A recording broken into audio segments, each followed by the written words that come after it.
안나 라인하르트. 쥐리히는 스위스 어느 호수의 머리맡에 북쪽으로 흐르는 강을 가운데 낀 채 자리 잡고 있다. 1518년에 쥐리히는 프랑스, 이탈리아 등 이웃 국가와 계속된 전쟁을 끝내고 로마 가톨릭의 경제 수도 역할을 하는 주였다. 바로 그 해에 울히 찌빙글리가 쥐리히에 도착해 대성당의 사제로 일하기 시작했다. 훗날 남편이 될 그가 그 지역의 새로운 사제로 부임할 당시 안나 라인하르트는 칼빈의 아내인 이들레트처럼 경건한 과부로 살고 있었다. 그녀의 집은 쥐리히 교구 사제의 숙소에서 그리 멀지 않았다.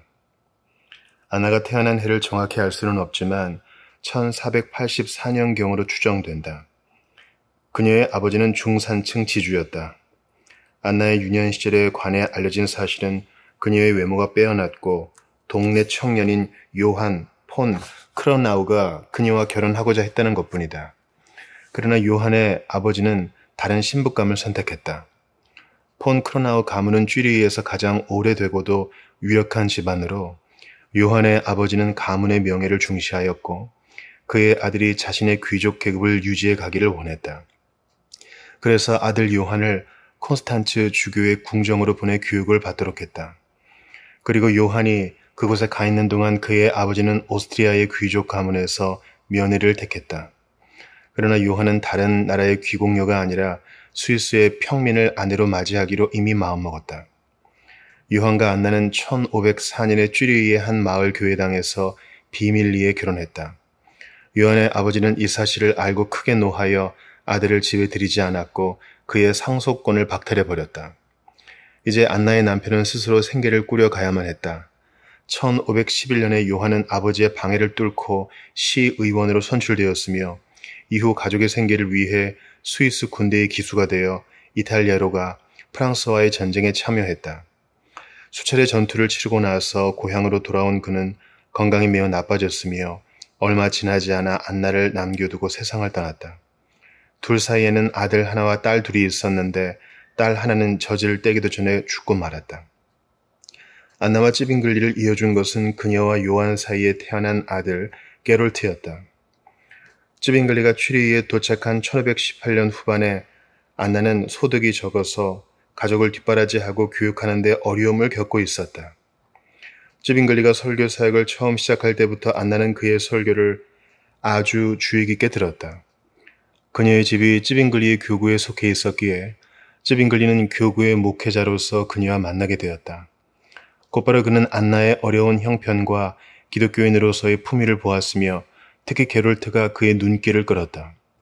찌빙글리는 그 소년의 재능을 즉시 꿰뚫어 보았다. 그래서 그는 게롤트에게 따로 그리스어와 라틴어를 가르쳤다. 그리고 11살에 더 높은 수준의 교육이 필요하게 되자 게롤트를 스위스 문학의 중심지인 바젤로 보냈다. 그 소년이 얼마나 영민하였는지 바젤에서 그를 가르쳤던 선생은 찌빙글리에게 편지하여 이런 소년이 더 있으면 나에게 보내주시오 라고 말했다. 그러나 자만심 때문이었는지 아니면 또 다른 유혹에 빠졌기 때문이었는지 게롤트는 나쁜 친구들을 사귀어 방탕하게 살고 말았다.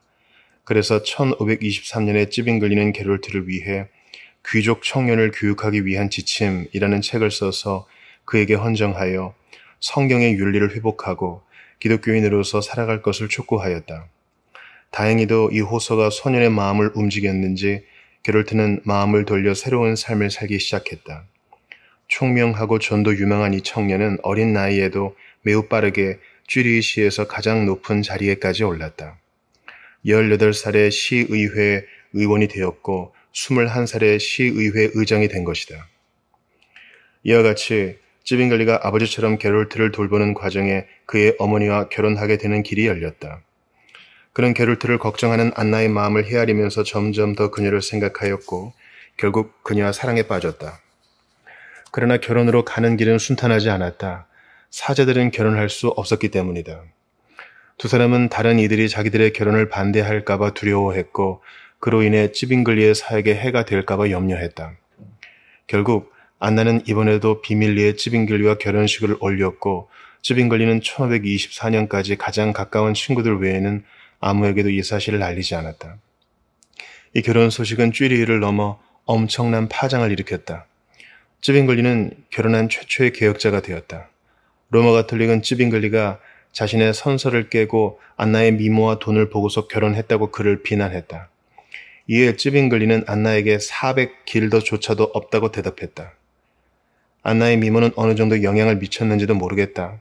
그가 이에 관해서는 직접적으로 반박하지 않았기 때문이다. 결혼한 이후 안나는 장신구를 착용하지 않았는데 왜인지는 알 수 없다. 허영심을 물리치려는 개인적인 노력이었을 수도 있고 가족의 살림살이에 도움이 되리라 판단하여 그리했을 수도 있다. 어쩌면 새로운 일상이 분주하여 다른 것에 신경 쓸 여유가 없었는지도 모른다.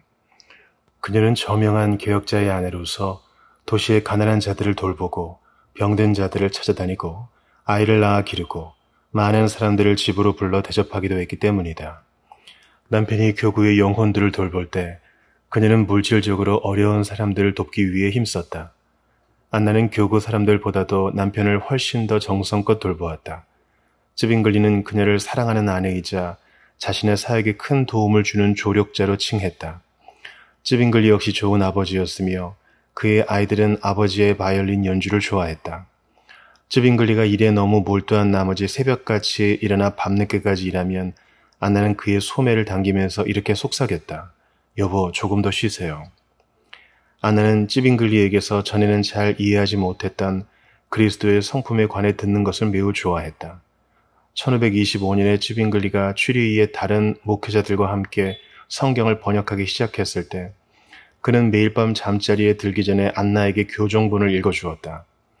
안나는 모국어로 복음서 이야기를 듣는 것을 무척 좋아했다. 1529년에 번역이 마무리되어 성경책이 출판되자 쯔빙글리는 안나에게 한 권을 주었고 그것은 안나가 가장 사랑하는 책이 되었다. 그녀는 교회의 모든 가정이 이 성경책을 한 권씩 꼭 가질 수 있도록 애썼다. 쯔빙글리가 안나에게 보낸 편지 한 통이 남아있다. 1528년에 안나가 홀로 출산했을 때 그가 베른에서 쓴 편지이다. 거기서 그는 아들을 주신 하나님께 감사하며 부모가 함께 아이를 잘 교육할 수 있게 해달라고 기도했다. 또한 안나에게 자신의 안전을 걱정하지 말라고 당부했고 친구들에게도 안부를 전했다. 안나는 남편의 친구들과 그를 찾아온 손님들을 극진히 대접했다. 당시에는 개신교 피난민들이 많았는데 쯔빙글리의 집은 언제나 그들에게 열려 있었다. 쯔빙글리가 집에 있든 없든 그 집의 중심은 언제나 안나였다. 당시의 지도층 시민들이나 레오 주다와 콘라드 펠리칸 같은 목회자들은 그녀를 대단히 칭송했다. 1526년에는 슐레지엔 북부의 고위 관리가 그 집을 방문하였는데 그는 쯔빙글리의 가정에서 너무나 감동을 받아 그 환대를 절대 잊지 않겠다고 공언하였고 안나를 가리켜 천사 같은 아내라고 칭했다. 그러나 그들의 결혼 생활에는 칭송뿐만 아니라 걱정도 따랐다.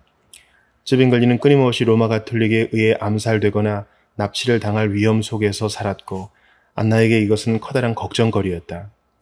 그는 해가 진 후에는 혼자 밖에 나갈 수 없었고 독살에 대한 두려움 때문에 아무데서나 음식을 먹고 마실 수도 없었다. 안나는 위험을 감지할 때면 도움을 청했다.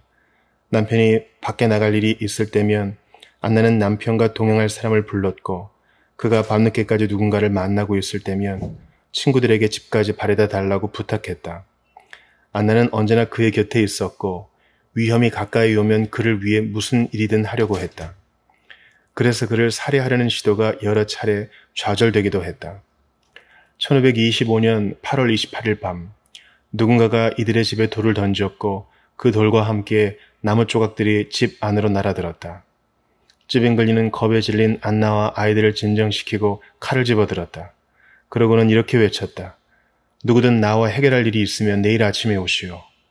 이 모든 일들은 안나에게 다가올 슬픔을 예고하고 있었다. 그녀는 남편에게 폭풍이 몰려오고 있다는 것을 알았다. 그리고 1531년 10월 11일에 일이 터지고 말았다. 10월 9일 로마 가톨릭 군대가 다가오고 있다는 소식이 전해졌다. 개신교도들도 신속하게 쥐리히에 소규모의 군대를 모았다. 쯔빙글리는 군목으로 그들과 함께했고 게롤트도 동참했다. 군인들은 교구 사제의 숙소 앞 광장에 집결해 출정을 준비했고 안나는 남편에게 작별 인사를 하기 위해 나왔다. 감정을 억누를 수 없었던 그녀는 눈물을 터뜨렸고 아이들도 아버지에게 매달려 울었다. 그러자 찌빙글리가 안나에게 말했다. 우리를 갈라놓을 시간이 다가왔소. 받아들입시다. 그것이 주님의 뜻이라면 말이요. 그가 아내를 감싸 안자 안나는 대답했다. 주님의 뜻이라면 다시 만나겠지요. 그분의 뜻대로 될 테니까요. 그러면 돌아오실 때 무엇을 가져오시겠어요? 찌빙글리는 망설임 없이 대답했다. 어두운 밤이 지나면 복을 가져오리다. 이것이 찌빙글리가 안나에게 남긴 마지막 말이다. 이 말은 평생 그녀에게 위로가 되었다.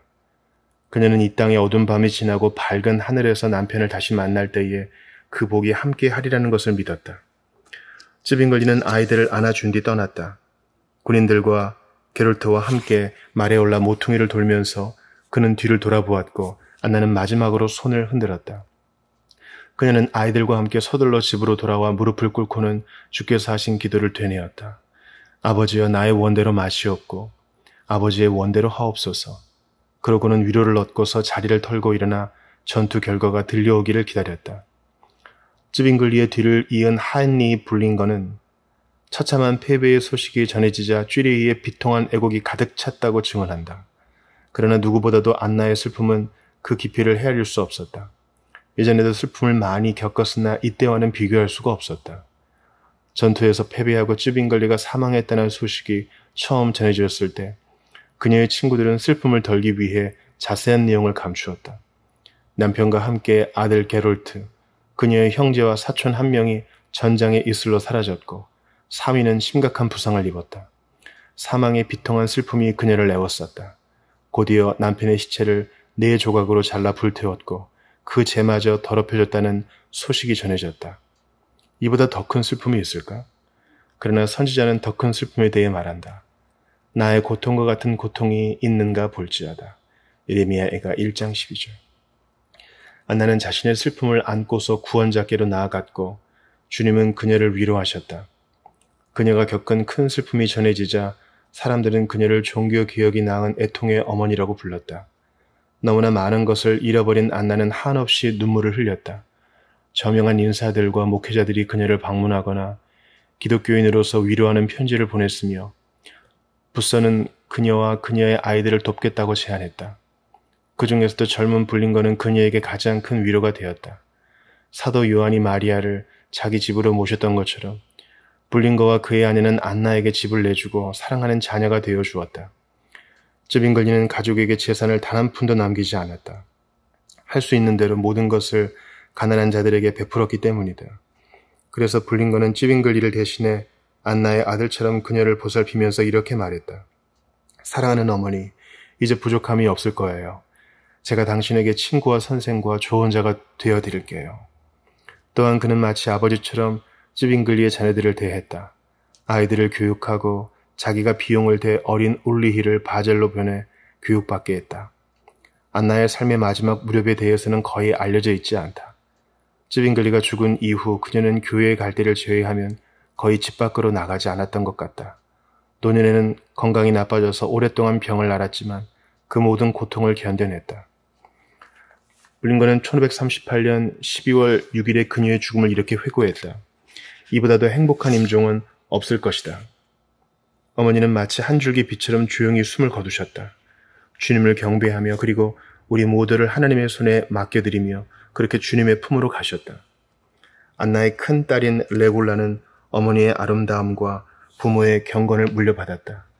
그녀는 블링거의 집에서 루돌프 꽐터와 함께 자랐는데 훗날 이 둘은 결혼을 한다. 그리고 루돌프는 블링거의 뒤를 이어 쥐리히 교회를 이끌게 된다. 레골라의 가정은 메리 여왕이 박해하던 시절에 영국을 떠나 스위스로 옮겨온 많은 피난민들을 반가이 맞았다. 그 중에는 훗날 캔터버리의 대주교가 된 사람도 있었다. 레골라가 세상을 떠난 뒤 그녀의 남편은 이런 글을 남겼다. 지금 나는 믿음의 아버지 아브라함이 사랑하는 사라를 떠나보내고 야곱이 사랑스러운 라헬을 잃었을 때만큼이나 슬프오. 지고지순한 사랑의 본이요. 누구도 해할 수 없는 부부의 신의를 가장 온전히 지키면서 아내의 덕목에 충실했던 여인이요. 그대는 내 영혼의 모든 슬픔과 고통을 몰아내 주었소. 아나는 찌빙글리를 뒷바라지하고 그의 일을 도왔으며 그 지역의 가난한 자와 병든 자들을 돌보았다. 그러나 안나가 남긴 유산은 이 모든 것을 뛰어넘어 그녀의 자녀들에게까지 생생하게 전해졌고 그들은 어머니의 본을 따라 성도들에게 친절을 베풀므로써 교회를 세워나갔다. 죽음도 안나의 이 신실한 노력을 막을 수 없었다.